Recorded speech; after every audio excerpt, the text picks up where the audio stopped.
Earth is not a closed system. Gas dome. The Earth is a closed system. Glass dome. Earth is not a closed system. Gas dome. The Earth is a closed system. Glass dome. Earth is not a closed system.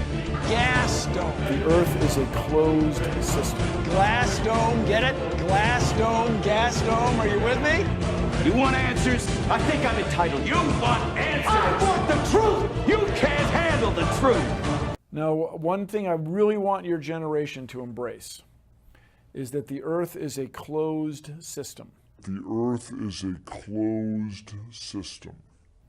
We cannot leave the Earth. There's no place to go. Now, a lot of scholars are out there today suggesting or demanding that the word firmament is simply an expanse. It's the expanse of the air, the atmosphere, and the vacuum of space. Have you heard that before? The firmament is just an expanse. Anybody heard that before? I hear it from my detractors all the time. Funny thing is, the Hebrews and the Greeks disagree with that, especially the Hebrew scholars that took their Hebrew text and translated the Hebrew into Greek. So these are Hebrew people who understand their Hebrew culture, their Hebrew scriptures. They took the Hebrew words and translated them into Greek for the Septuagint. And the word that they chose for the Hebrew word rakia, when they translated it into Greek, was stereoma.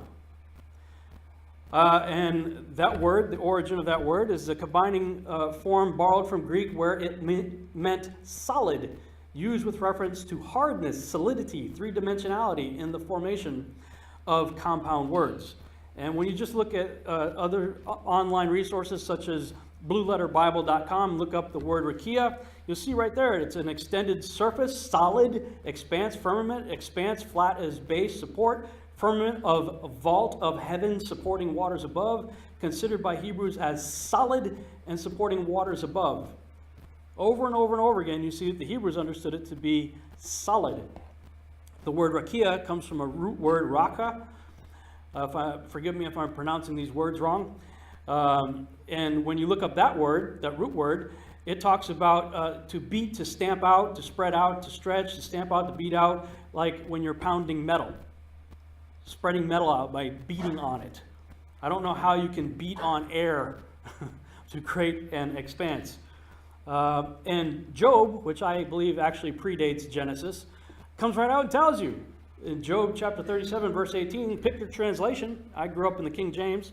So the King James says, "Hast thou with him spread out the sky, which is strong as a molten looking glass?" What's a molten looking glass? It's a mirror made out of beaten down metal. I mean, Job comes right out and tells you this thing is hard.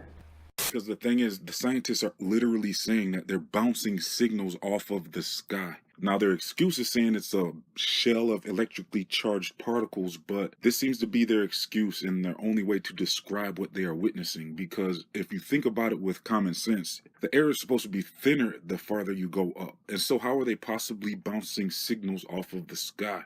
You see, satellites do not exist. They're just bouncing signals off this reflective dome firmament. The reflective properties of the dome firmament is part of the reason why you see rainbows, sundogs, and more. Because according to my research, the dome is most likely some form of reflective material. In Egyptian mythology, Nut is the goddess of the sky. She is seen star-covered, arching over the earth, representing its dome. In Greek mythology, Uranus was the primeval god of the sky. The Greeks imagined the sky as a solid dome of brass, whose edges descended to rest upon the outermost limits of the flat earth. Uranus was the literal sky, and Gaia the earth. In the Roman era, he was often depicted as Aeon, god of eternal time, in the form of a man holding the zodiac wheel, standing above Gaia. The Hebrews believed the sky was a solid dome. They called this solid vault of heaven the Rakia, with the sun, moon, and stars beneath. In Indian mythology, the dome is called Brahmanda. This is the structure of the world according to Finnish mythology, showing a dome with the stars projected onto it. In the Aboriginal conception of the world, the earth was circular and flat, covered by the dome of the sky, which stretched out to the horizon. And there have been many ancient artifacts found, which the mainstream has called stone handbags. But as you can see, there's no area to even carry anything. These were not handbags, they're artistic depictions of the dome here on flat Earth. So many ancient peoples knew about this dome and wove it into their worldview. The elite would have us believe that these are just made-up cosmologies, invented by peoples who were too scientifically ignorant to understand reality. But there is no coincidence that the same description of a flat earth and dome is so common. These cultures around the world had special knowledge about the nature of this place we are living in.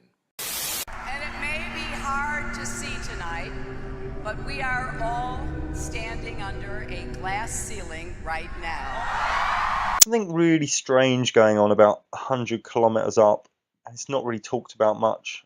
I think the Wild Heretic website's gone into this quite well. I want to accentuate it. Now, the thermosphere starts around 100 kilometers up.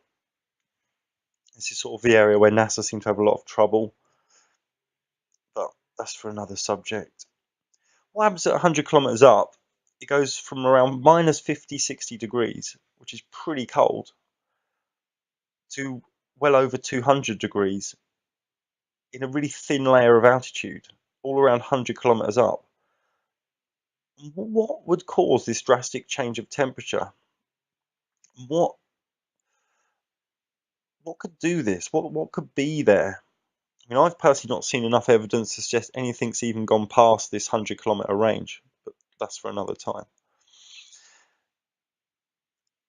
Now, the ionosphere is around 60 kilometers up to 600 kilometers up, and it's full of ionized radiation. And many communication technologies bounce off this. They bounce off whatever's going on around 100 kilometers up. So it's like there's a layer there. Even the Northern Lights, they start at 100 kilometer up as well. They never come below 100 kilometers. And they go up to around 120 kilometers usually, but can go up to 500 kilometers. This is a quote from an article taken from ibtimes.com, and I've got the link there for that. It says, the Earth is protected from fast-moving killer electrons by an invisible plasma shield. Impossible radio transmissions in 1915 where essentially the entire world could hear a transmission. That was before satellites, obviously. Okay. First transmission of the BBC Empire Service was broadcast on the 19th of December 1932 from this building. And it shows here basically all the places it could hear. Okay, 1915, Arlington, Virginia. They're able to hear this message, this transmission, in Europe, Hawaii, which is basically impossible. Okay, without satellites, allegedly. Allegedly without satellites. So it's kind of curious why they were able to do that. It kind of defies heliocentrism, considering that we're allegedly on a convex ball. There's no way for those radio transmissions going in a straight line to curve around the Earth, right? And even if you have the bounce effect that they allegedly, they don't even explain that right. Even if you take into consideration like AM radio and the bounce effect and all this type of stuff, and other types of frequencies that can bounce off the alleged ionosphere, which is another quandary right there. How does it bounce off this mysterious ionosphere? Why does everything bounce off this ionosphere? The Kármán line. High above the Earth's atmosphere, harmful electrons that make up the outer band of the Van Allen radiation belt travel at nearly the speed of light, pelting everything in their path. Exposure to such high-energy radiation can harm satellite electronics and pose serious health risks to astronauts. However, despite their intense energy, these electrons circling around the planet's equator cannot come below 7,200 miles from the Earth's surface due to the shield, scientists said in a... The height of the Heaviside layer, which is the dome of the sky, has been measured by the time taken by radar waves to return to Earth. This distance has been given as being from 40 to 50 kilometers in the daytime, and 90 kilometers during nighttime, but the figure obtained for the day may be considered unreliable, since it may well be believed that an acceleration takes place in the propagation of the waves due to the heat of the sun. It is known on the other hand, that the thickness of the atmosphere has also been measured. But the atmosphere is invisible, and since the dome is the only surface on which the eye can rest, it is clear that the thickness of the atmosphere means the height of the dome. In the 11th century, the Arabs, by measuring the duration of twilight, assuming that their method is acceptable, established that this thickness is 92 kilometers, and nowadays, by the same method, a figure of 64 kilometers has been obtained. It's almost like these electrons are running into a glass wall in space. Daniel Baker of the University of Colorado Boulder and the study's lead author said, In 1947, during Operation High Jump, Admiral Byrd discovered the outer boundaries of the firmament. Many of his men's planes were disappearing very quickly. A lot of them were crashing into invisible barriers and disintegrating in mid-flight. It was shortly after discovering this barrier that Byrd discontinued his mission and returned home. What happened is Byrd's planes encountered the walls of the vaulted dome. Soon after, many measures like the Antarctica Treaty and a consistent military presence at the ice wall were put in place to cover up the structure of our enclosed world system, while also preventing unwarranted intrusion which could lead to an announcement of the discovery of the Earth's dome. And in that film we show footage of the Navy planes landing in these lakes.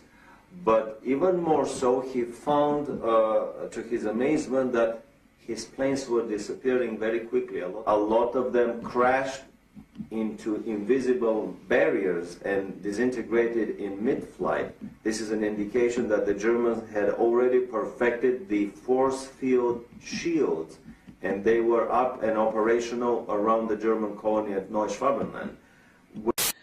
somewhat like the shields created by force fields in Star Trek that were used to repel alien weapons, we are seeing an invisible shield blocking these electrons.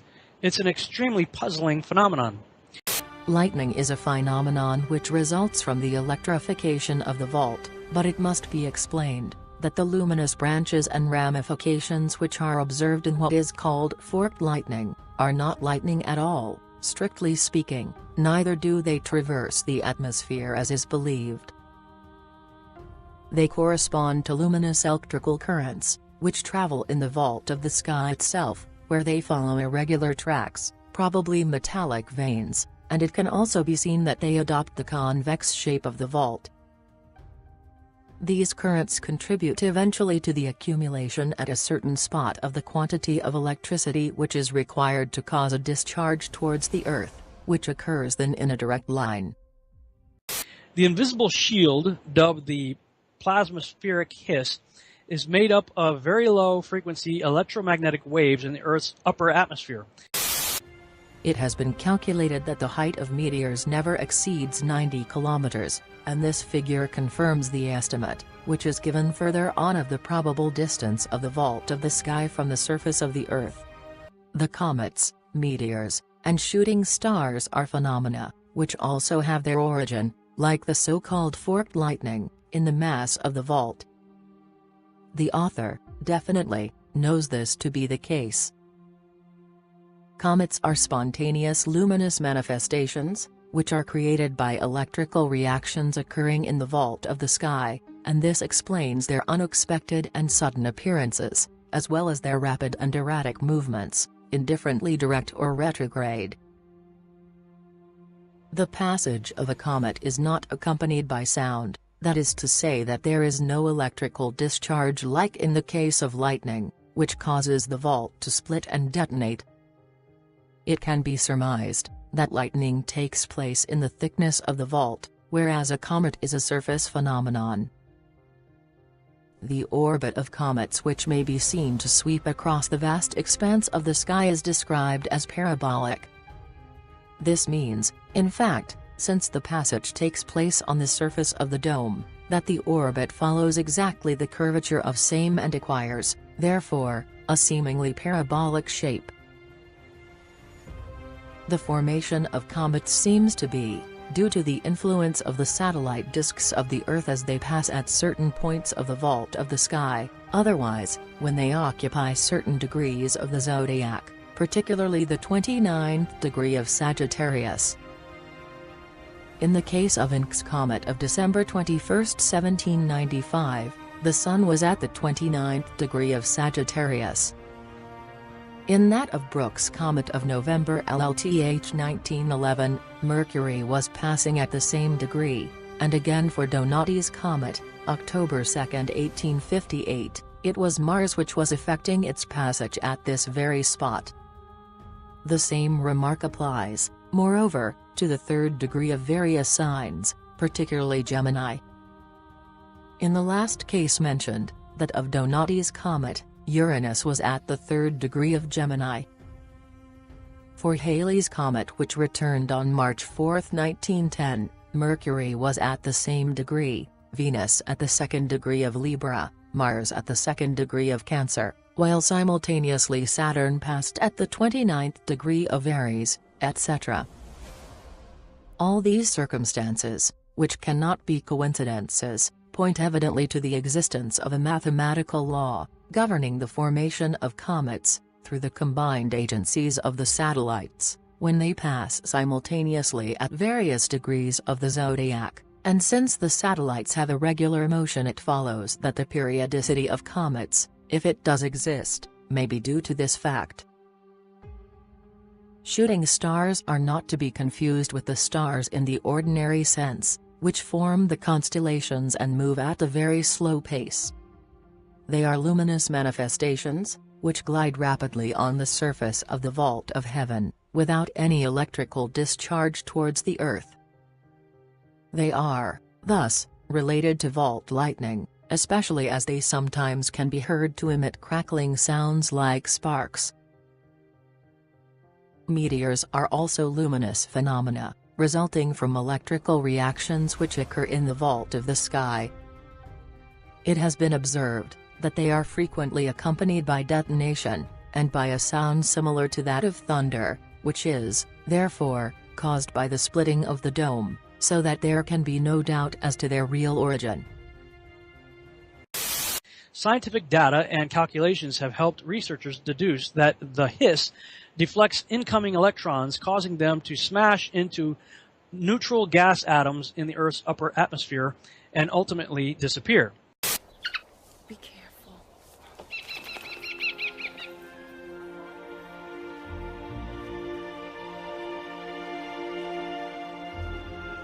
How high is this thing? Farouz! Well? I can't find him in this dim light. Got him! He's up now where the light still remains. He's gaining altitude. He's turning towards the wall.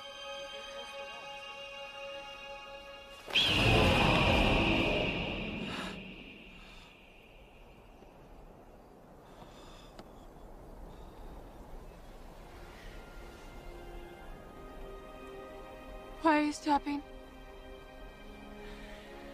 What's happened? Dermot. He disappeared. And ultimately disappear. It's a very unusual, extraordinary, and pronounced phenomenon, John Foster, Associate Director of MIT's Haystack Observatory, said in a statement. What this tells us is if you parked a satellite or an orbiting space station with humans just inside this impenetrable barrier, you would expect them to have much longer lifetimes. That's a good thing to know. I guess I'm up against the highest, hardest stained glass ceiling. The latest study is based on data collected by NASA's Van Allen probes that are orbiting within the harsh environments of the Van Allen radiation belt. Oh, you mean the one that they just flew through, no problem, back in the 60s? Huh, in the 70s? We went right out through them. No effects on your cells? Didn't even know it. I don't think anybody, well, maybe somebody said you went through the radiation belt, but we didn't feel it inside. During the study, the researchers observed an, quote, exceedingly sharp barrier, end quote, against harmful electrons, which was steady enough to withstand a solar wind shock in October 2013. To determine what could create and maintain such a barrier, the researchers considered a few possibilities, including effects from the Earth's magnetic field and radio signals from human transmitters on Earth. Oh yeah, it's our Walkman that's causing this. Whatever.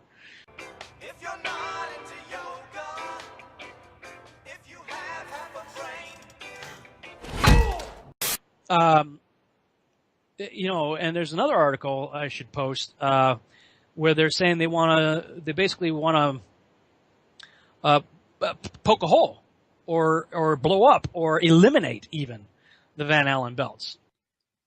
Okay, check this out. February 27, 2014, okay, last year. Physicists plan to wipe out Earth's Van Allen belts with radio waves. Got a depiction here of the Van Allen belts, what they look like here. It was just last year that physicists thought they had found the origin of Earth's Van Allen radiation belts. And now, a prominent group of them wants those belts dead. The world is so complicated, the fewer corners that you can It's understandable given the frustration these areas of space can cause to modern astrophysicists.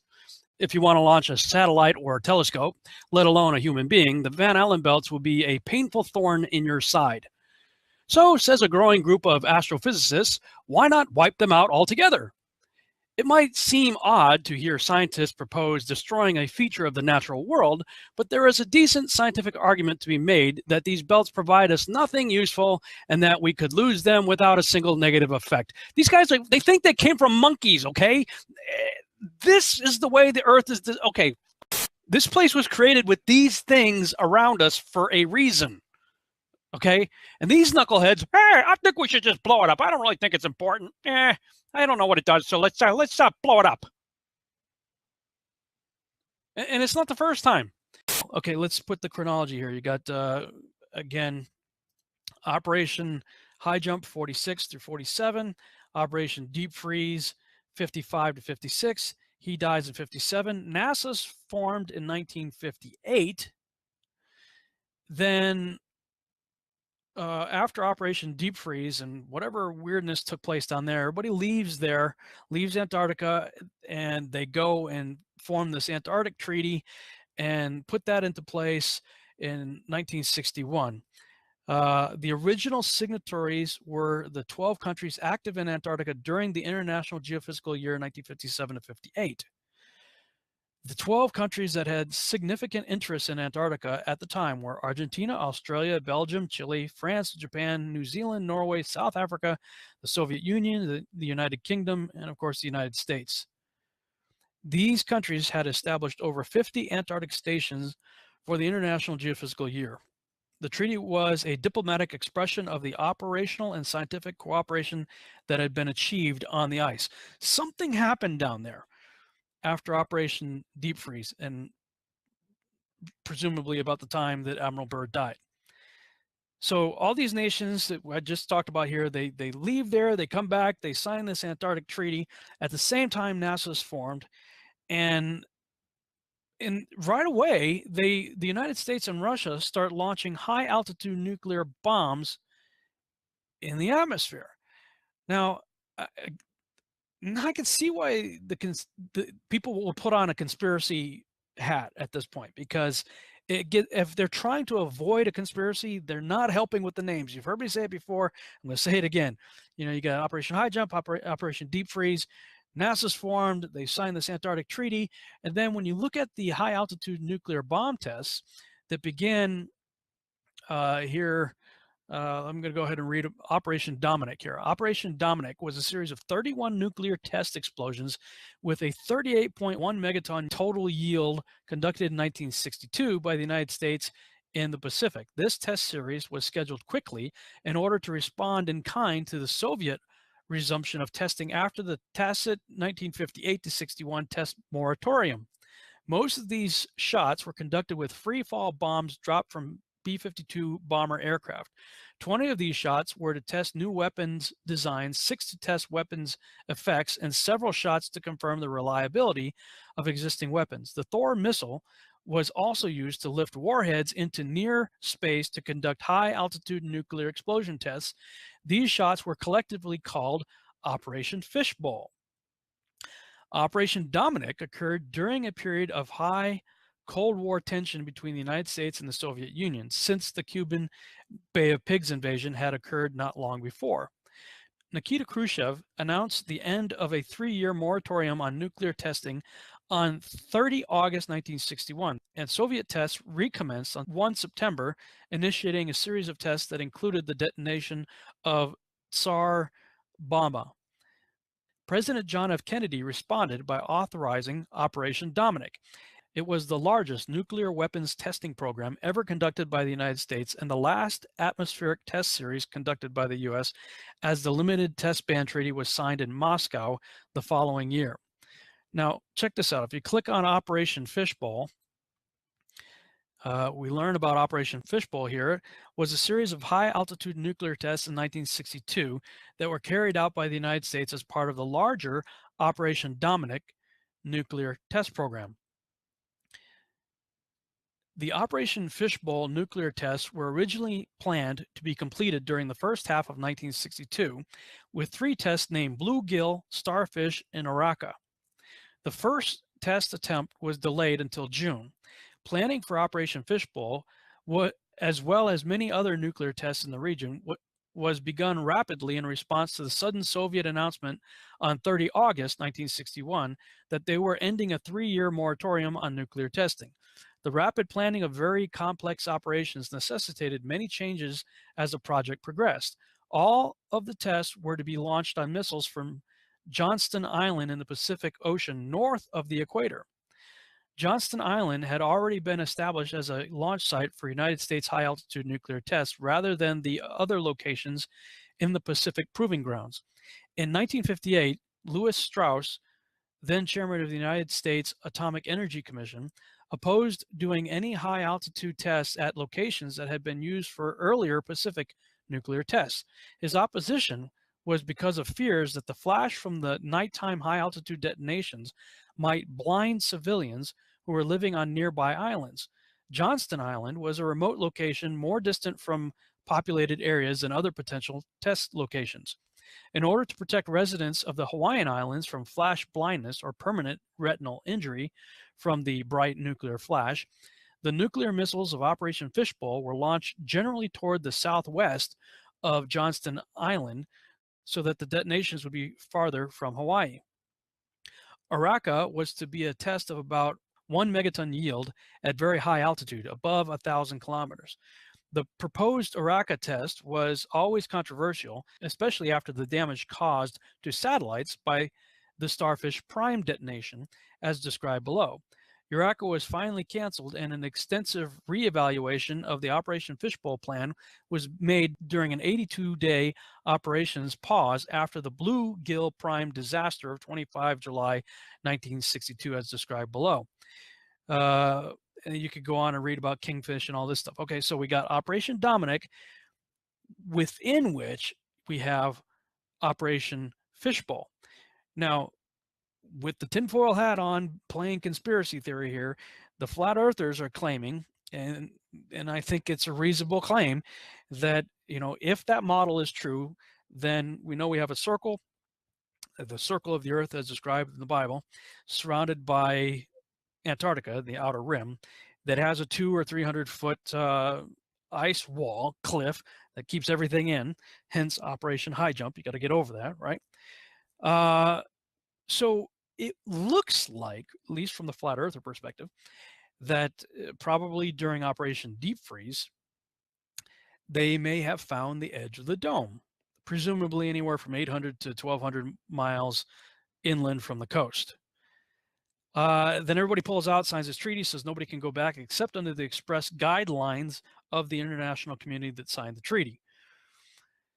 So then all of a sudden the United States and Russia engaged in these high altitude nuclear tests, and the United States calls theirs Operation Dominic, within which we have Operation Fishbowl. Now hold that thought. This is all happening. If you go and look on the Operation Dominic entry, You see the different dates. We're 1962. This is the early part of 1962. We're talking May. I mean, look at all these bombs going off. 25 April, 1962, 27 April, 2 May, 4 May, 6 May, 8 May, 9 May, 11 May, 11 May, 12 May, 14 May, 19, et cetera, et cetera, et cetera. This is all before President Kennedy's "Let's go out in the space" speech. But I think a lot of people don't realize that our first stop wasn't the moon. Even before we went to the moon, they were sending probes all of a sudden after all of this. Okay, keep the timeline in mind. Operation High Jump, Operation Deep Freeze, Bird dives, NASA's founded, Antarctic Treaty signed, Operation Dominic and Fishbowl take effect. And if you notice during President Kennedy's speech, he was talking about that they've already got probes headed to Venus. Wait a minute. We're already sending stuff to Venus and Mars? We haven't even been to the moon yet. And so I was looking into that, and on planetary.org/explore/space topics/space missions to Venus-Mercury.html. And you can go through this site. It starts sort of from the bottom up. As early as February 4th, 1961, they're sending a probe, Sputnik 7. Russia sent this probe to check out Venus. The final stage of the rocket carrying Sputnik 7 into orbit failed, and the spacecraft was unable to achieve the necessary trajectory to carry it onto Venus. Then Venera 1, Russia, sends out another probe February 12, 1961. They lost communications while it was on its way to Venus. Then NASA sends up Mariner 1, July 22nd, 1962. Now, that's right in the middle of Dominic and Fishbowl that we sent out a probe to go check out Venus. It veered off course and was destroyed by ground controllers. So then Russia sends up another one, Sputnik 19, August 25th, 1962. The spacecraft made it into orbit, but the rocket's last stage failed, and Sputnik 19 was unable to achieve its Venus trajectory and re-entered the Earth's atmosphere 3 days later. NASA, August 27th, 1962, sends its probe. It says Mariner 2 was the first spacecraft to successfully fly by Venus at an altitude of 34,773 kilometers. The spacecraft discovered ground temperatures, blah, blah, blah. Okay, so this is during the time period that between August 27th, 1962 and December 14th, 1962 that we had President Kennedy's speech on September 12th, 1962. So that's what he's referring to. You know, we've already got stuff out there and you can read about the other ones that were, you know, checking out Venus, I guess Mercury also, and attempted probes going to Mars. Now, this is all before we've even been to the moon. So it appears that whatever happened in Antarctica, everybody got kind of maybe nervous or excited or whatever and said, okay, what is the deal? You know, we've looked through telescopes. We've seen our so-called neighbors, Venus and Mars, through telescopes. Our assumption is the solar system is, you know, set up in the Copernican model. And, but yet maybe they found a dome and they started to question all that. So the first thing they do is send out probes to go, wait a minute. What in the world? If we're in a dome, how high does this thing go? So they start launching high altitude nuclear bombs. And if you look at the videos on Operation Fishbowl and Starfish Prime and all those high altitude tests, I mean, it looks like they're hitting something up there. I mean, at least from a conspiratorial tinfoil hat wearing perspective, that's what it looks like. Now, this is what blew my mind. You can read more on all that if you'd like. To get caught up to speed on what's going on there. So I go to Lubbock and I'm doing this conference out there at Jared Cressman's father's church, Pastor Dan Cressman. And we get to talking about this whole issue of the flat earth stuff. And he goes, do you know what the name Dominic means? And I said, no. He says, you know, you talk about Operation Fishbowl, but check this out. I'm going to take you to, I'll put the screen share back up here.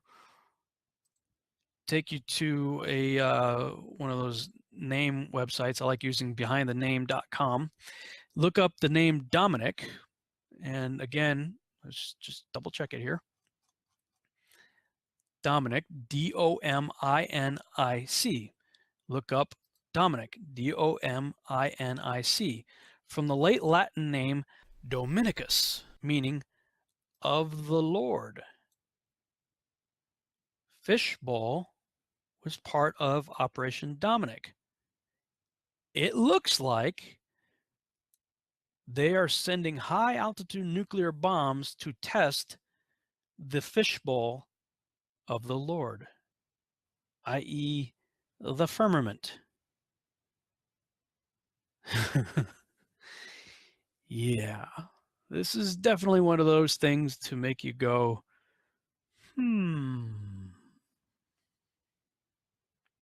Although we weren't able to shatter that highest, hardest glass ceiling this time, thanks to you, it's got about 18 million cracks in it.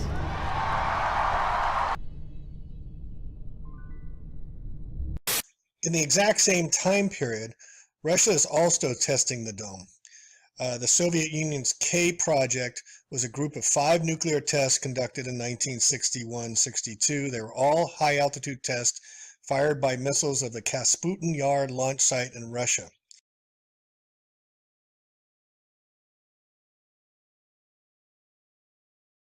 So, nuking the dome, 1962, Operation Dominic. Operation Dominic was a series of 31 nuclear test explosions conducted in 1962. It occurred during a period of the high Cold War tension between the United States and the Soviet Union. Also, the Bay of Pigs invasion had occurred just recently and was on the minds as well. Khrushchev announced the end of the 3-year moratorium on nuclear testing on August 30th, 1961, and immediately thereafter, on September 1st, he initiated a series of tests that included the initiation of SAR bombs up into the upper atmosphere. Kennedy responded immediately by authorizing Operation Dominic, the largest nuclear weapons testing program ever conducted by the United States, and the last atmospheric test series conducted by the U.S., as a limited test ban treaty was signed in Moscow the following year. So this small window, they start blasting up in space with thermonuclear weapons. What were they doing? Why were they doing this? What were they trying to find? Dominic was the largest and most elaborate testing operation ever conducted. The diagnostic stations receiving data from the test covered more than 15 million square miles, 28,000 military and civilian personnel, 200 tons of supplies were shipped and airlifted to the test areas. This was a major operation, just like down to the Antarctic. The Thor missile was used to lift warheads into near space to conduct the high-altitude nuclear test explosions. These shots were collectively called Operation Fishbowl. Now, do you remember in your mythology who Thor was? You may recall that Thor in ancient Nordic mythology is the red-bearded son of Odin, of the Norse Hercules, and he's armed with his war hammer and a belt of strength, and he tends to flatten whatever grows inflated beyond natural limits, particularly greedy giants. His chariot is pulled by the goats, Toothgrinder and Snarltooth, and his lightning is located in the place of might.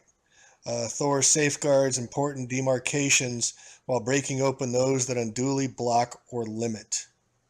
Can she break the ultimate glass ceiling?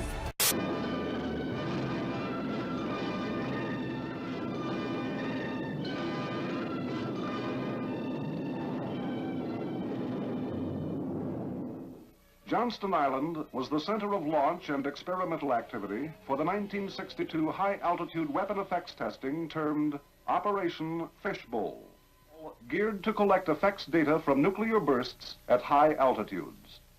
Standing offshore were 9 instrumented test ships, vital links in the Fishbowl effort. On islands south of the equator, in Johnston's southern magnetic conjugate area, a variety of instrumentation to collect effects data was set up for Fishbowl. All in all, of the 266 Fishbowl instrument stations, 156 were on land, while 10 ships housed 80 separate project stations. 15 test aircraft carried the other 30 stations. The need for the test work carried on at Johnston and its far-flung array was compelling, for it stemmed from urgent Department of Defense operational needs requiring that high-altitude phenomena resulting from a nuclear burst be defined, with simultaneous direct measurements on military operational equipment.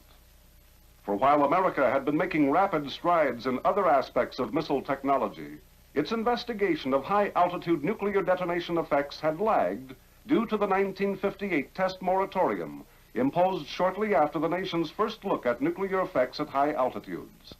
From a ship in the South Atlantic, 3 small detonations, known as the Argus series, were launched and triggered aloft for the purpose of examining the Christophilus theory that a long-lived belt of trapped electrons could be artificially created by a very high-altitude nuclear explosion. Other effects on Argus, although measured, were not thoroughly documented. In the Pacific, as part of the Hardtack series, 3 effect shots, Yucca, Orange, and Teak, were detonated at respectively 26, 43, 77 kilometers, primarily to provide information on the change of blast, nuclear, and thermal effects with increasing altitude. From Hardtack's limited test experimentation, one lesson learned was that widely diverse quantitative effects were produced at different altitudes, including major electromagnetic disturbances, causing communications and radar blackout problems. The nature of each effect could be learned only by actual testing.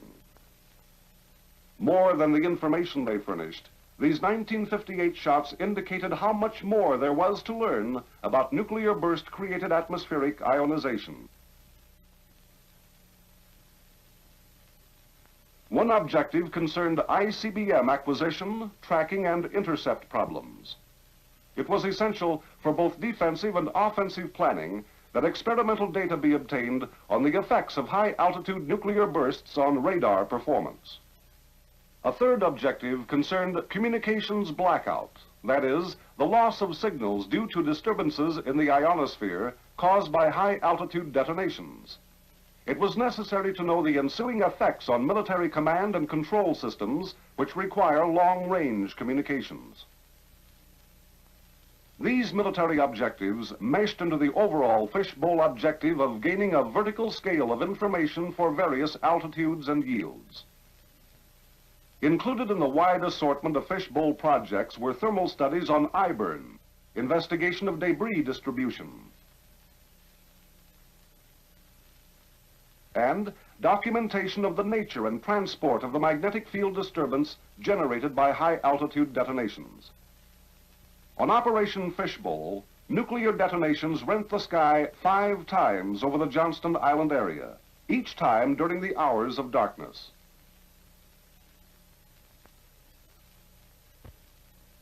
Of the 5 fishbowl shots, the highest burst was the 400-kilometer Starfish event, launched by a pod-carrying Thor missile.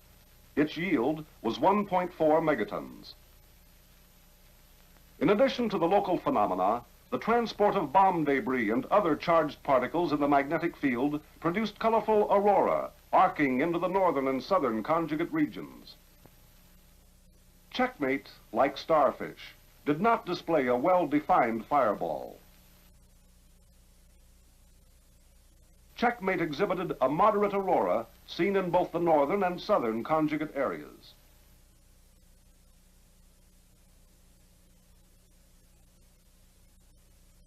Kingfish's fireball was well defined and its aurora moderate.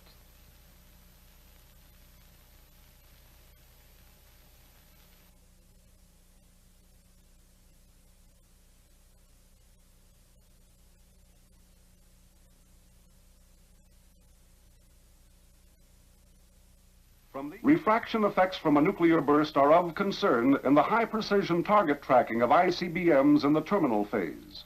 Although radar on the damp ship and Johnston Island showed no gross refractive effects from any of the bursts, preliminary results indicate a refractive jitter problem under certain conditions, involving a rapid fluctuation in the apparent angle of arrival of returning radar pulses.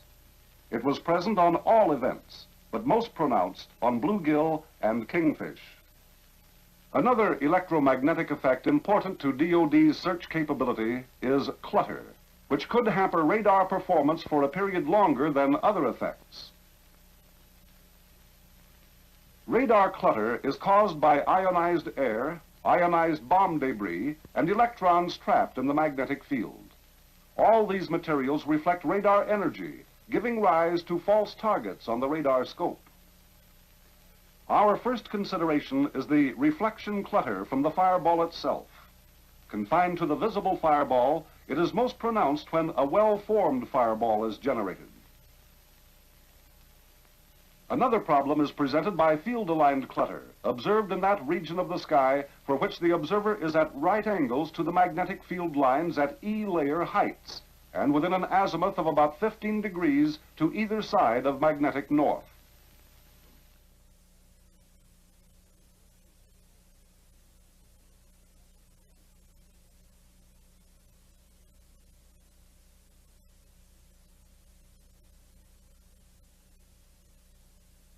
Of the serious electromagnetic effects from the burst, least bothersome to radar performance is noise. Highly sensitive advanced radar systems are adversely affected by the detonation's broadband radio frequency noise, since it reduces the signal-to-noise ratio.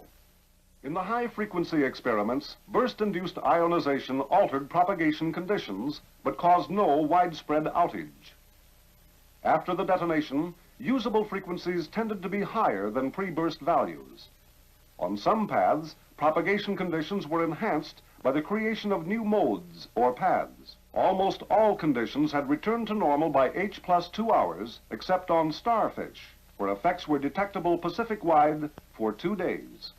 Checkmate caused some adverse effects on transmission paths within 700 kilometers of Johnston Island for about 30 minutes. Kingfish altered propagation conditions on paths within 2,500 kilometers of the burst point, as well as throughout the southern conjugate area for several hours. Bluegill caused blackout for about 1 minute of certain high-frequency signals whose paths passed within 200 kilometers of the Johnston Island area, with lesser effects observed on these paths for 2 hours. Tightrope produced no observable propagation changes. VHF and UHF communication circuits were not degraded by the high-altitude events. Encouraging results were obtained from a strategic air command experiment, testing its airborne communication system during several high-altitude nuclear bursts. Signals from an UHF transmitter on Johnston Island were received by a KC-135 aircraft in the area and retransmitted to a relay B-47, which in turn retransmitted the signal to Hickam Air Force Base. Communications were not disrupted on this circuit by the high-altitude events. The optical measurements documented the spatial, temporal, and spectral characteristics of UV optical infrared effects associated with the detonations in the burst area, as well as the southern conjugate region. In the POD program, concerned with the evaluation of AICBM damage and kill mechanisms, the pertinent finding to date is that X-ray impulses measured tend to confirm predictions. From the extensive measurements on communications blackout, some tentative conclusions can be drawn. VLF is relatively unaffected. However, rapid and persistent phase changes can be detrimental to navigational systems. LF is generally degraded, especially phase-locked systems such as LORAN-C. HF is extensively degraded, but can be improved by the use of a system for rapid frequency shifting. VHF effects are similar to HF, except for less severe absorption. The UHF line of sight is relatively unaffected. Utilization of all these results must reflect the limitations of the fishbowl experiment. And I can't believe we just put the biggest crack in that glass ceiling yet. The Milky Way's Great Rift. The definition of rift is a crack, split, or break in something. The Great Rift we see when we look at the sky is not a series of dust clouds like the liars at NASA would have us believe, but a literal crack in the dome. The Mayans called this the Dark Rift before any scientists had named it the Great Rift. The Bible refers to this crack as the windows of heaven. It was through these windows, through the dark rift, that the waters of the great floods fell. In Norse mythology, we find that at Ragnarok, the sky splits in two. From the split, the sons of Muspel ride forth. In the Babylonian creation epic, the sky is made from the body of Tiamat, the goddess of watery chaos. The god Marduk splits her like a shellfish into two parts, posting guards as to not let her waters escape.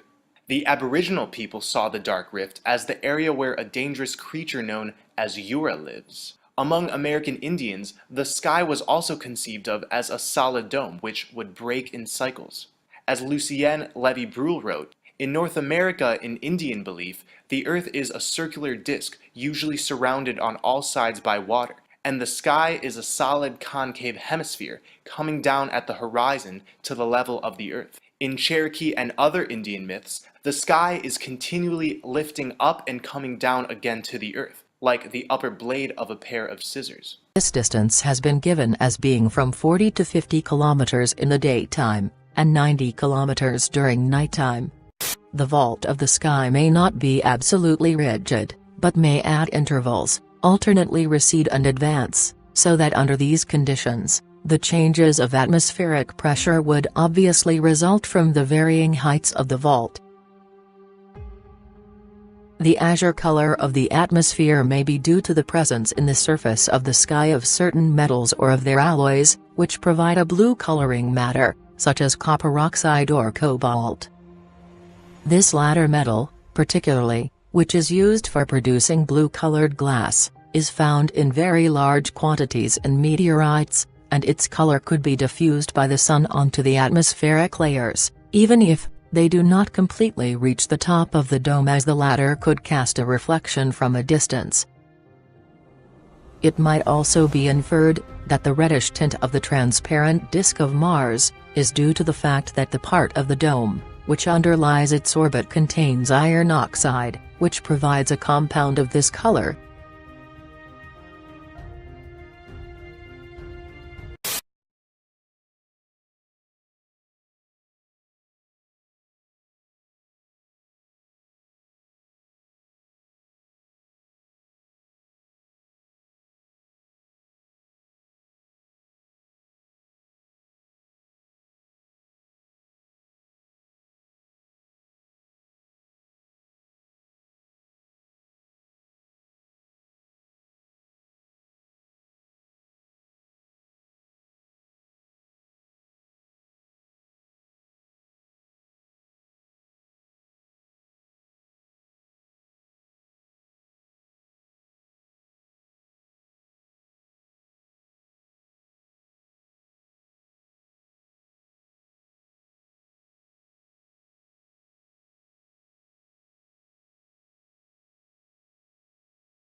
Second burn.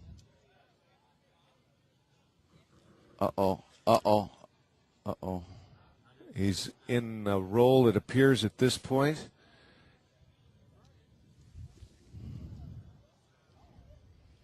Does not appear.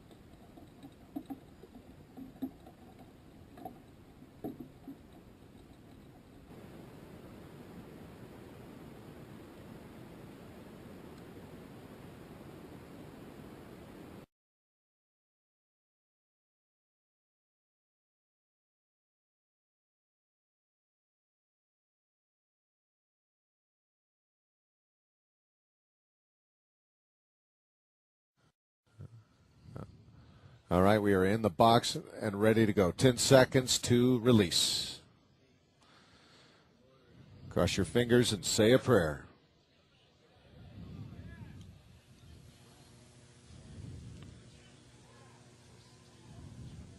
Okay, here we go, guys. It's real tough to see. Okay, tally There ho he the goes. smoke. There he is, guys. He's in the climb. He's riding the fingers of flame. Look, you can into see the eastern flame. Sky. You can see the flame from here, Mike, or Jim.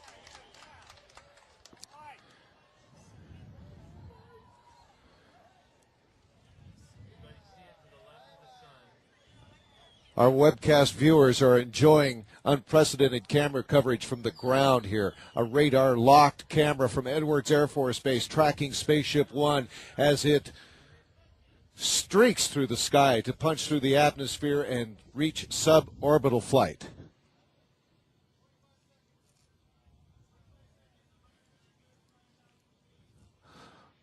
"35 seconds, 135,000 feet into the flight. Looking for an 87. Appear to be a scripted maneuver. Shut down. Come on, Mike. We have shut down main engines to Spaceship One.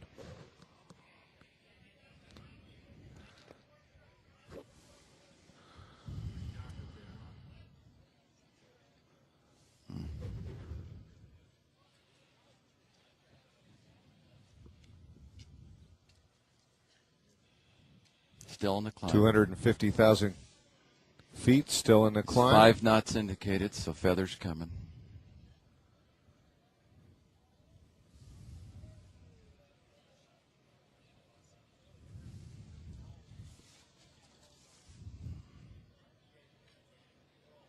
These are the tense moments, folks. Communications with Air Show Center here have been cut off, and we are waiting to hear from them that Mike Melville is okay. All systems are nominal.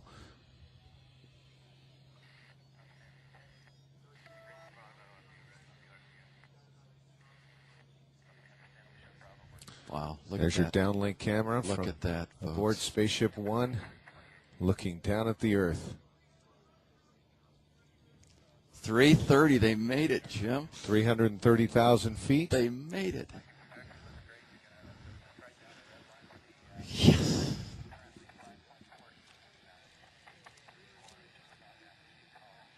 $330,000, that would put them over the top. Yeah. 328,000 feet needed to achieve the required altitude of 62 miles, 100 kilometers.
We're going to have Virgin Galactic joining Virgin Atlantic as a way to spend your tourism dollars if you're stupidly rich. But but the problem is, I think that's all a scam. But the problem is, I think that's all a scam.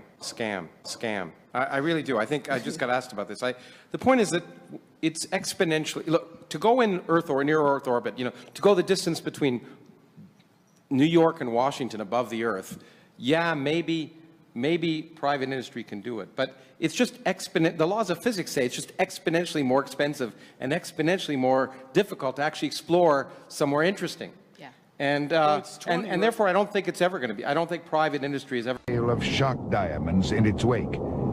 At 2,200 miles per hour, the aircraft becomes superheated from the friction created as the air rushes by. And indicating Mach 3.0 at this time. When you go Mach 3, the amount of heat that the whole airframe, everything experiences all this heat, and nothing that they have at the store works. You know, there's no paint, no rubber, nothing. You know, metals, plastics, all this stuff is useless. And they just had to go through so many contortions to make every single part of the plane tolerant of these extreme temperatures. Temperature affects everything on this airplane. The average person probably is not cognizant of that fact, but the faster you go, the hotter things get. One of the puzzles of extreme heat was never really solved. Sealants for the fuel tanks. They never came up with a polymer that would seal the joints in the skin panels that hold the fuel in, so the blackbirds sit on the ground and weep. That seems silly. You can look, oh, these stupid guys back in the 60s didn't know what they were doing. There's still no plastic, you know, that can get to 700F and not turn into burnt hot dog oxide. At an altitude of 30,000 feet, the X-1A is air-launched from the B-29. The plane begins its steep climb with rocket engines blasting it upward at supersonic speed. 4 minutes later, the X-1A was at 90,000 feet, a distance of almost 18 miles into the heavens. Major Murray has described his feeling upon reaching the tremendous altitude as one of incredible loneliness. Yes, this is the X-1A. Its records of 1,650 miles per hour and 90,000 feet in altitude are more achievements in aviation science, and they will bring valuable data to be used in the tactical aircraft and guided missiles of the future for the nation's defense.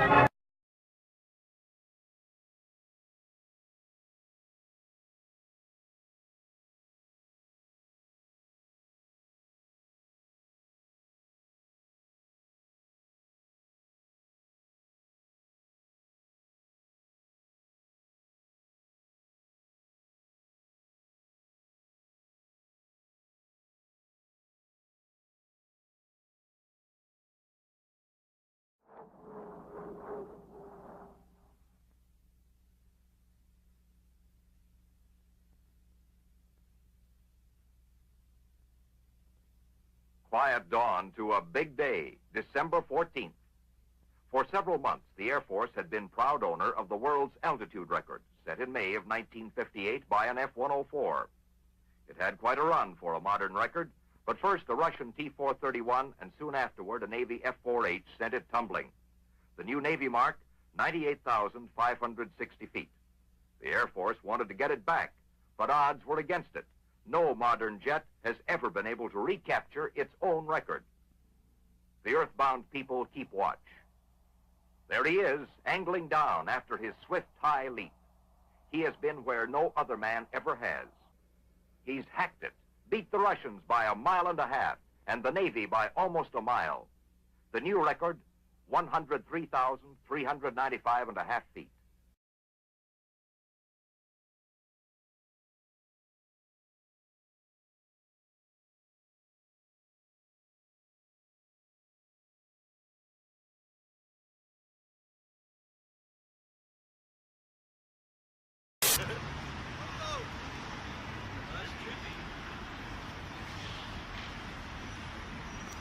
Dude, that's fucking, it's still going.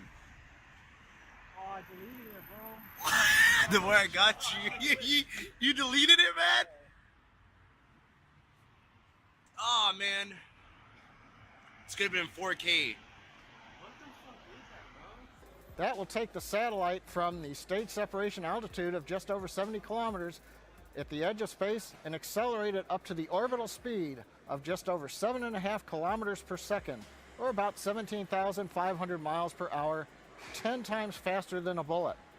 The 17-foot diameter payload fairing, inside of which our 10 Iridium satellites. And then finally, the large white structure next to the rocket is our transporter erector.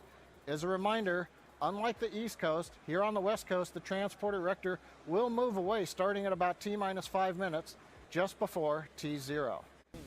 It's complexity for complexity's sake. It's stupid.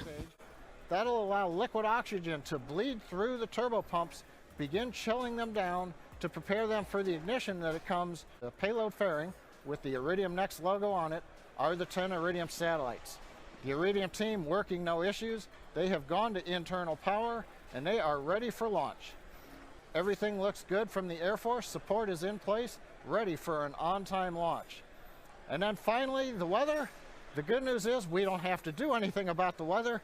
The Air Force weather officer has given us a 0% probability of violating conditions. Upper altitude jet stream looks like it's in control. Ground level winds, as you can see, are very light. We're hardly blowing any of the mist away from the rocket. The cold moisture condensing from the chill of the liquid oxygen in the stages. That means we have to launch right on time today. Our launch window is 1 second long. Finally, when the second stage gets into the final orbit later this evening. Damn, what the hell is that? Oh shit. We'll be at 625 kilometers altitude. Holy damn. From there, we'll release the 10 Iridium satellites. They will make the maneuvers to their final orbits.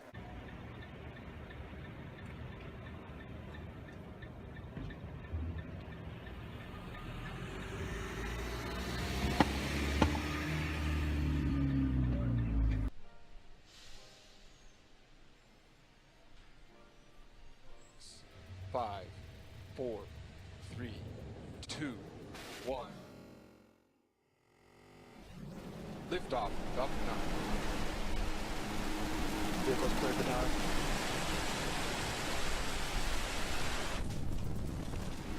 Vehicles cleared for tower.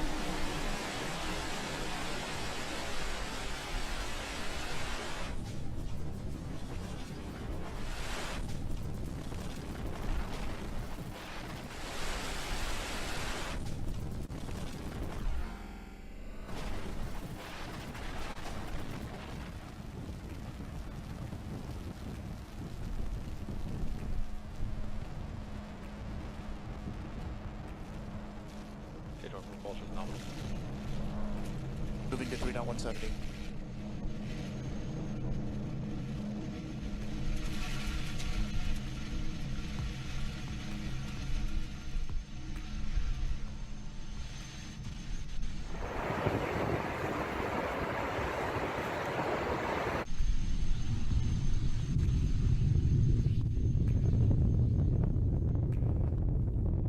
Power and telemetry are nominal. Alright, so this is a very interesting launch. And I titled this video about the time where NASA hit the dome. And I'm not sure if they did. It's possible that they did. It's clearly a lot of the video that they put out there is just plain phony. Some of it is real though. And they did have to launch something up into the air, you know, hundreds of times. And so I think, and you know that their own curiosity means that when they send up their balloon rockets to the dome, and they had some footage, and look at this. Look, their balloon just hit the dome. It's just like the high altitude weather balloon things, you know, where it hits the dome, and it kind of bounces,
but the balloon hits the dome, bounces, and it has this certain look to it. At first, maybe you can't really see it, but once you do, you recognize, yeah, that's the dome. Whether it's at day or night, it kind of looks like, well, when you look up on a clear sky, the color you see, whether it's the black with the stars or the blue, that's what it looks like when they hit the dome. All right? So here, it's going up.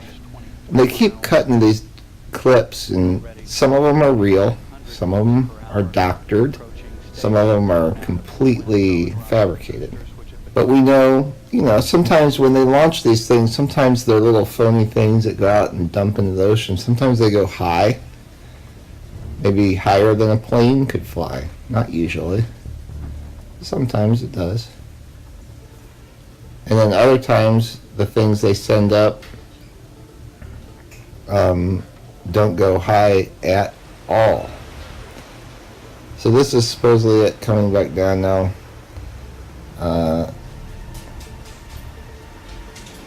Seems.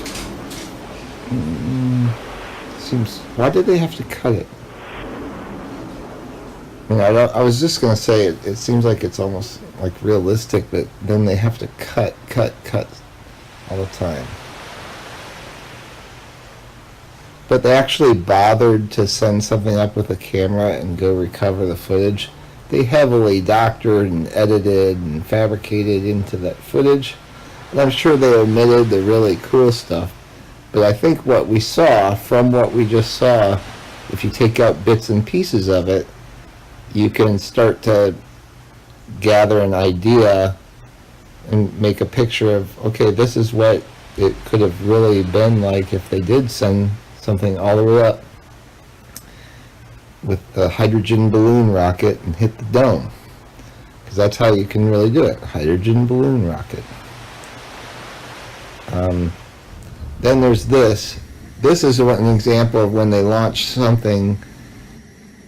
This is the Atlas V. This is a launch that supposedly delivered a satellite for satellite TV up into outer space, magical orbit, and it turned and it flew more south. I heard about one that flew north. This one went south, and so it's going over like Miami and Homestead. People are losing their shit. Hey, homie! The fuck is this, man? AT? AT?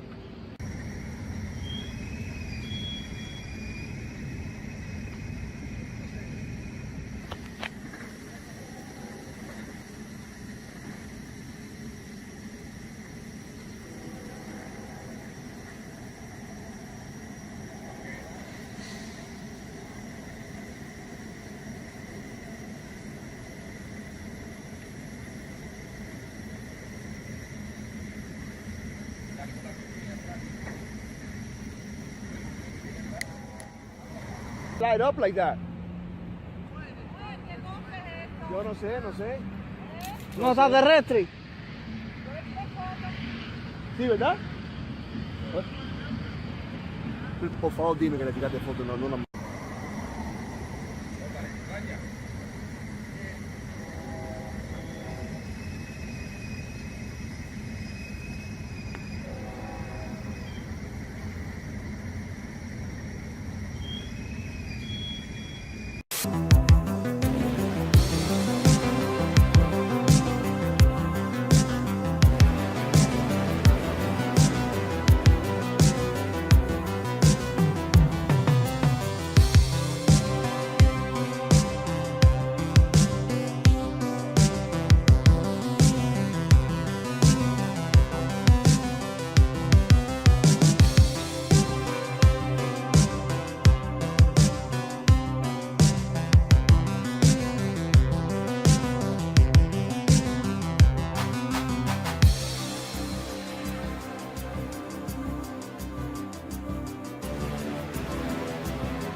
Alright, so for those of you that are unaware, this happened last night over Russia.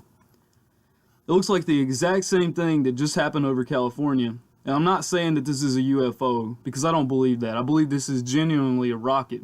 But I believe this actually shows the rocket hitting the firmament. Check it out right here. It hits and then starts curving this way and then falls. I'm going to do that again. Alright, it's reaching altitude, hits the dome, and curves and starts falling down. So I just want to put that out there. You know, that's kind of my perspective on it. Over the years, I became a believer in the firmament, and I believe this is pretty much proof that there is something keeping us from reaching. See, hits the firmament and falls. Do that one more time. It reaches altitude, hits the firmament, boom, starts curving, turns around and falls. It's a phenomenon I've been looking at recently. Elves and sprites. Elves is a massive plasma discharge shaped at a 400-kilometer halo. I mean, what could cause a plasma discharge to flatten itself to a wide halo and dissipate in like a millisecond? Maybe something solid and transparent. Here are some sprites which live under the 100-kilometer altitude and never go above 100 kilometers. These are also from electrical discharge.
Where sprites are that just seem to make some sort of halo effect when they hit it, like as if there's a barrier there. Why do radio transmissions bounce off it? Well, it's because it's a different atmosphere. It doesn't really make sense. Why does it actually look like there's something physically there? Now, mainstream science says sprites are plasma discharge events, said to do with the vacuum of space connecting with our atmosphere. But as many flat earthers know, there is no space.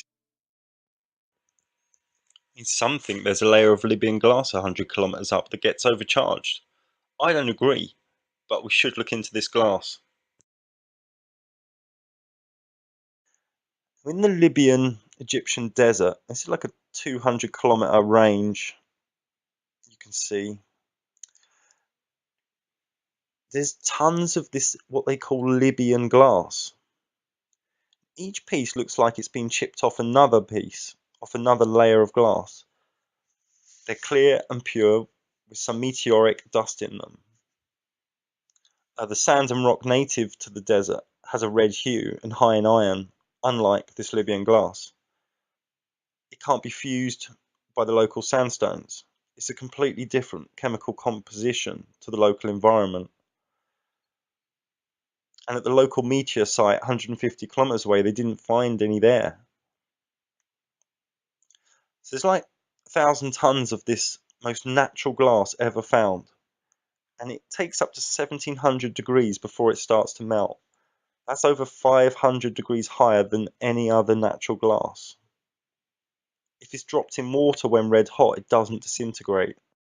Libyan desert glass, mysterious shards of a glass-like material which, according to the scientists, has an unknown origin, are pieces of the dome that have been shed. Libyan desert glass is unlike any other glass. It is a form of molten glass but has no clear layers of other minerals. It is 98% molten silica. It has an extremely high formation temperature of 3092 degrees Fahrenheit. So it's extremely resilient, like any dome above us would be. Perhaps this is the molten glass described in the Bible's book of Job. Hast thou stretched out the heavens, which are strong, and as a molten glass? It has frequently been observed that there is a resemblance between glass and the sun. In the 6th century BC, Empedocles regarded the sun as a vitreous body, which collects and reflects the light of the ether, but has no luminous power of its own. The British astronomer Palmer, in the last century, held the view that the sun is a lens which, he also said, transmits to us the rays emanating from the Almighty. It is further known that Ptolemy in his system of the constitution of the universe, speaks of the existence of a crystalline sky, that is a sky in the nature of a transparent mineral substance. One may think, in this connection, that it is not impossible that due to the heat developed by the passage of the sun's disk, there may be a fusion and vitrification of the siliceous materials contained in the vault, so that it becomes coated in certain places with a layer of glass, which would communicate to the solar disk by transparence, identical properties, so that it might become similar to a lens. The presence of dross or slag similar to that formed on fused metal, has also been observed on the surface of the sun, which is really, owing to its transparence, the foundation of the sky, and this seems to confirm the possibility of thermal and chemical reactions taking place among the elements, which compose the vault. It can now be understood, that the light and the heat which appeared to be produced by the sun, do not proceed from this source, but are due to a burning glass effect which is generated by the brilliant metallic surface of the vault under the luminous disk. Under these conditions, all the vivifying and beneficial properties, which are attributed to the sun, must be transferred to the solid dome of the sky, as well as the rays. These are not the sun's rays, but they are the rays of the metallic surface of the vault. It is also obvious that the electrical discharges, which produce lightning, take place between the mass of the Earth, and that of the dome of the sky. It can further be surmised, that parts of the dome expand, and split or explode under the stress of the passage of the intense electrical currents and of their discharge. There's something pretty dense at 100 kilometers up for shore. I mean, maybe Libyan glass is part of the composition of the firmament, along with the granite and metals that we find in the black rocks that fall from the sky, and the magma balls. Okay, I hope you can see this. They did flights, and it says, these flights prove the inland areas to be featureless in character, with a dome 13,000 feet high, at about latitude 80 degrees south, longitude 90 degrees east. Okay, I have no idea what that means. There seems to be only one definition, for the word dome. Anyway, if anybody has any idea what this means, can explain this to me, I would appreciate it.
And even though we have polarization of the sun through something, so that you only need one polarizer to make a rainbow when you can't do it in your house with a natural light in your house.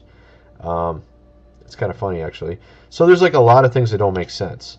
There obviously has to be something above us, some sort of dome, for there to be a rainbow with just one polarizer, raindrops. If you take raindrops and you take mist and spray it in your house with just a normal light in your house, like a light bulb, you won't get a rainbow unless you're looking through a mirror, because the mirror is the second polarizer. You have to have some sort of crystalline structures above us for there to be polarized light coming in. Okay. So I mean, all these things don't make sense. You wouldn't have radio transmissions in 1915 without satellites if we're on a convex ball. Okay.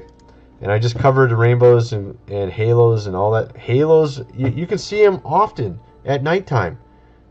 Just go look up at the moon and you'll sometimes see a halo around it. What it is there's crystals high up in the atmosphere, frozen crystals, and it's not them alone that makes that halo effect.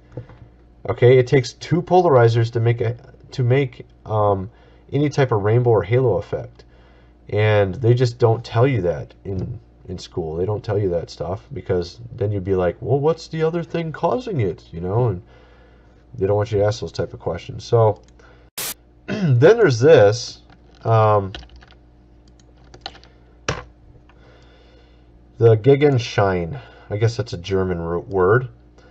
This is very interesting. Okay. This debunks heliocentrism, or it causes some serious problems, whichever way you want to look at it, because they don't have an answer for this. It doesn't make any sense. This right here doesn't make any sense. Why does this make no sense?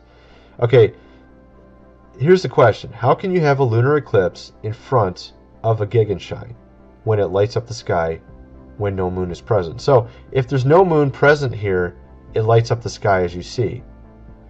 But if there's a moon here, you'll have a lunar eclipse. How does it darken like this? How does it darken the moon, yet when the moon's not there, it actually lightens the sky? So it lightens the sky when the moon's not there, but when the moon's there, it darkens the sky, or darkens the moon at least. Doesn't make any sense. Literally makes zero sense with heliocentrism. The fact that the sky is lighted up says there's a light source there. And if we were in a heliocentric universe, you wouldn't have the moon being dark there, is the point. So they actually can't explain what that. There's actually a lot of stuff like this they can't explain.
There is not, and there never will be, an absolutely reliable method whereby the exact distance separating the surface of the Earth from the sky may be ascertained.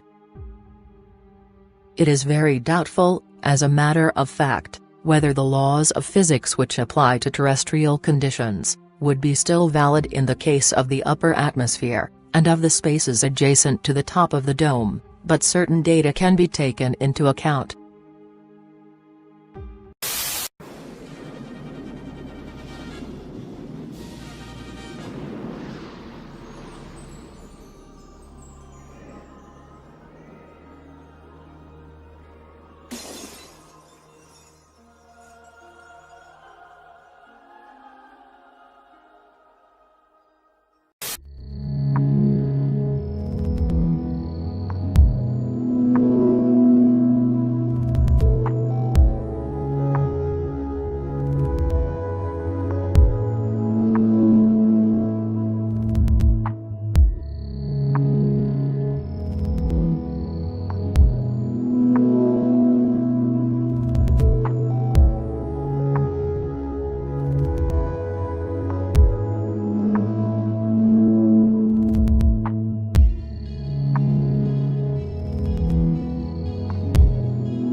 What's past there? Don't know. We're not allowed to fly past that. So many secrets. Imagine what you'll know tomorrow. Once when I was looking at that mist, even though they tell us there's nothing close to the edge, I thought I saw a tree out there somewhere.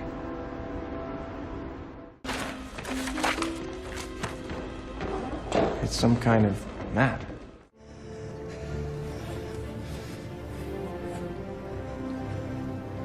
Over the edge. Over again. See the plan? What's past there? What's past the outer edge, boundary of memory? A mystery. Boundary of memory. Is that what they built so the memories would only stay within you and me?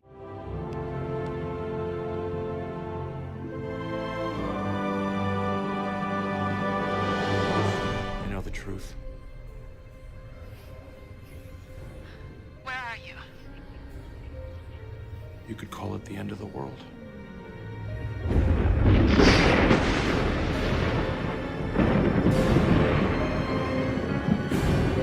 My dad once told me the world was flat. Where I'm looking, son, he said. Where I'm looking, the world is flat. I believed him. I still do.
Truman. What do they want? Listen to me. Everybody knows about it. Everybody knows everything you do. They're pretending, Truman. Do you understand? Everybody's pretending. Your entire history is an illusion, a fabrication, as it is with all of us.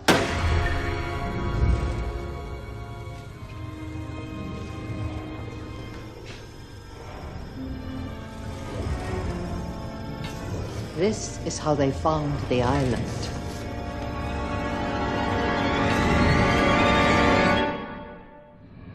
First, there was darkness. Then came the strangers. They abducted us and brought us here. This city, everyone in it, is their experiment. It's fake. It's all for you. I don't And the understand. sky and the sea, everything. It's a set. It's a show. Well, why the big secret? People are smart. They can handle it. A person is smart. People are dumb, panicky, dangerous animals, and you know it. I don't know what to think, Marlon. Maybe I'm losing my mind, but it feels like the whole world revolves around me somehow. 1,500 years ago, everybody knew the Earth was the center of the universe. 500 years ago, everybody knew the Earth was flat. And 15 minutes ago, you knew that people were alone on this planet. Come on, Truman. Who hasn't sat in the John, had an imaginary interview on Sea Haven tonight? Who hasn't wanted to be somebody? This is different. Everybody seems to be in on it.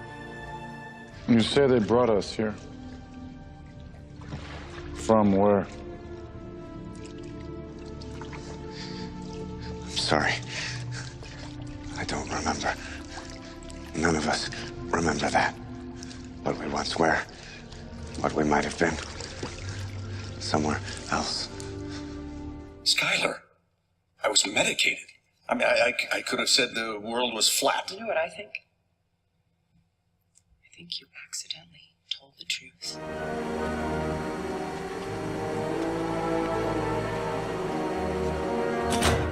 Where's there to go? BG.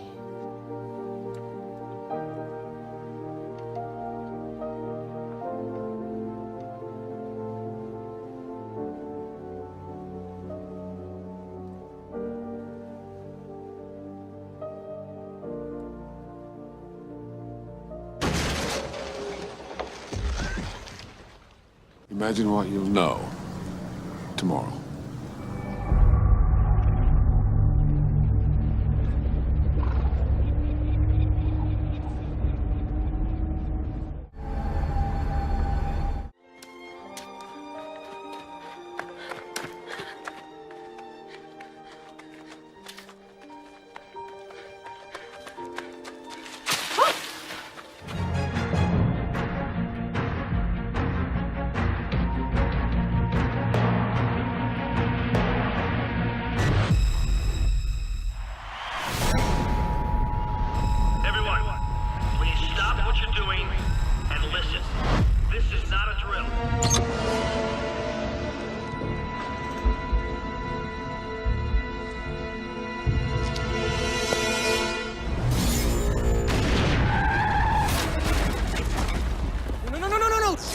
Stop the truck! Stop!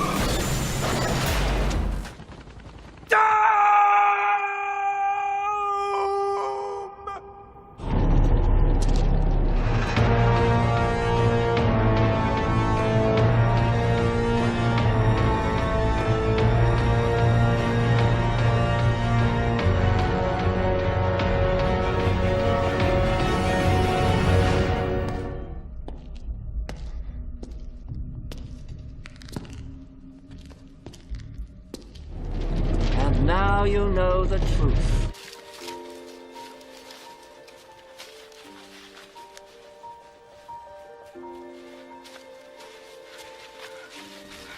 There is no ocean, John.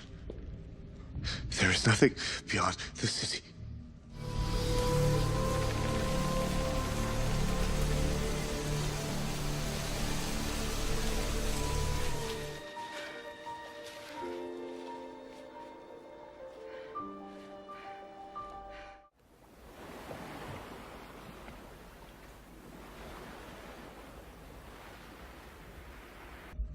The only place home exists is in your head.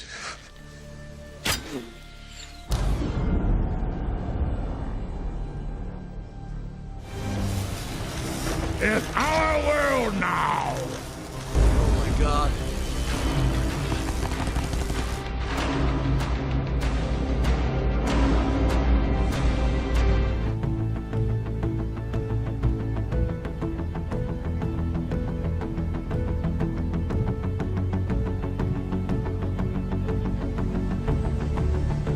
The force field.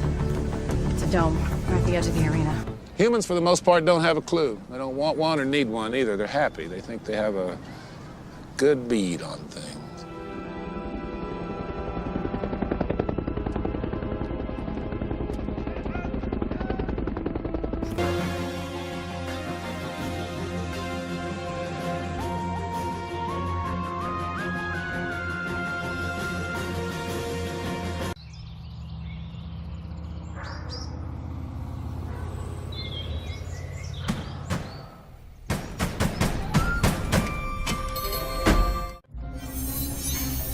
This is so awesome. I know, right? You know what? I don't want to open up our world. I want to close our world. Build a dome over it. But if you don't want to meet any new people, why'd you agree to go out with them? Because Carrie can't know about the dome.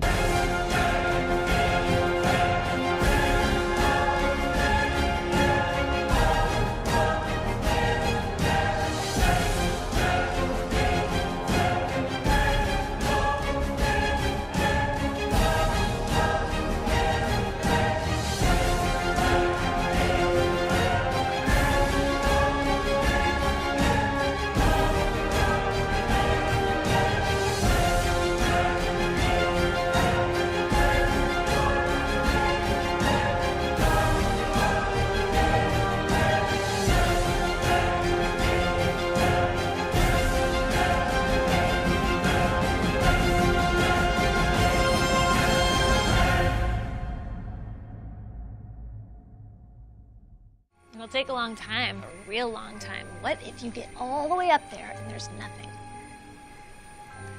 What if there's everything?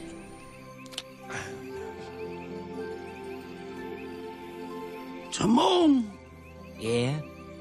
ever wonder what those sparkly dots are up there?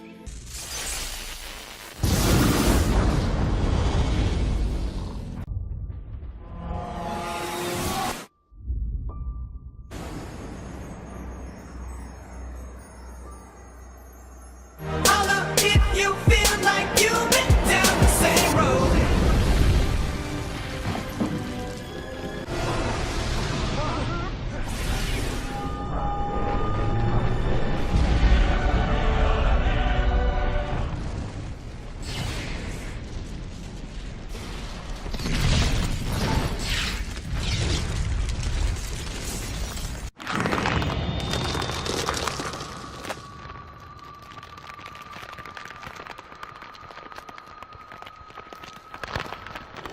Dad?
lost power.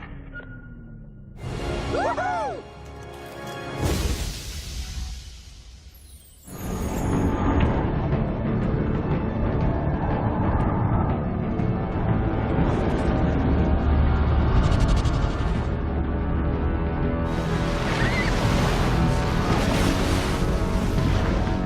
Bringing the ocean itself down into the stadium. Oh, Simpson just broke this dream's reality wide open.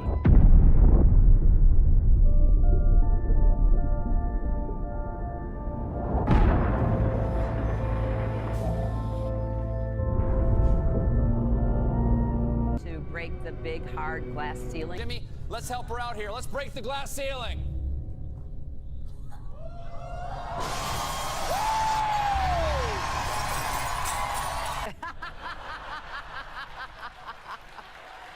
Glass dome. Earth is not a closed system. Gas dome. The Earth is a closed system. Glass dome. Get it? Glass dome, gas dome. Are you with me?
We cannot leave the Earth. There's no place to go.